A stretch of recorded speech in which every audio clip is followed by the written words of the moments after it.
While you're speaking, the rand did a bit of a movement downwards to about 14 rand. I mean, what do you make of that, and what does that mean for you in terms of your mini budget speech? Well, it signifies the weakness of the economy, and the uncertainties that exist with regard to the fiscal outlook that we are faced with, and so we need to take decisive steps, as I kept on repeating, to grow the economy, to implement the structural reforms, and not panic at individual instances of the movements of the exchange rate.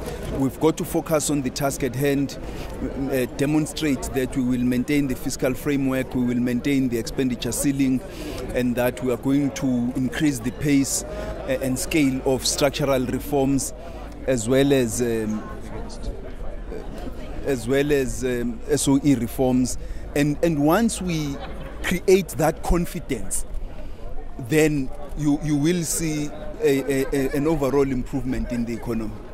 And the kind of places that you've taken some of the money from to help with funding the fiscus going forward, like the reserve contingent. I mean, is that a wise choice in terms of like the droughts and floodings and emergencies? Why is that okay? You know, you need to make difficult choices when revenues are underperforming because of the broader underperformance of the economy.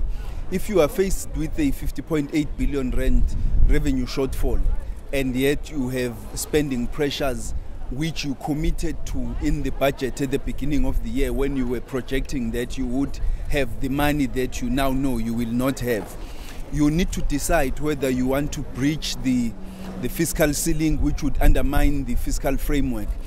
If we cannot meet and maintain the fiscal framework now, the expenditure ceiling now, it cannot be expected that those who in South Africa's investors and ratings agencies are going to have confidence that in the future we will be able to maintain it. And so we need to take tough decisions, decide what is it that we are letting go of in order to achieve something else.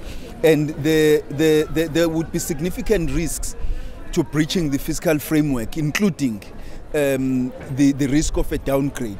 And so we need to take those decisions. Yes, it means that in the coming years, we need to start growing the economy to try and claw back on the contingency reserves, but we had to take those tough choices. If you had to have one message for the rating agencies tonight in your phone call to them, what will it be?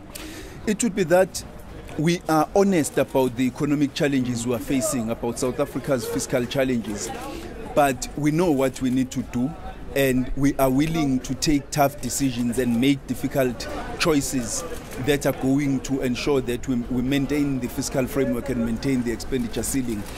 I think that much of the levers that we need in order to grow the South African economy are within our own power.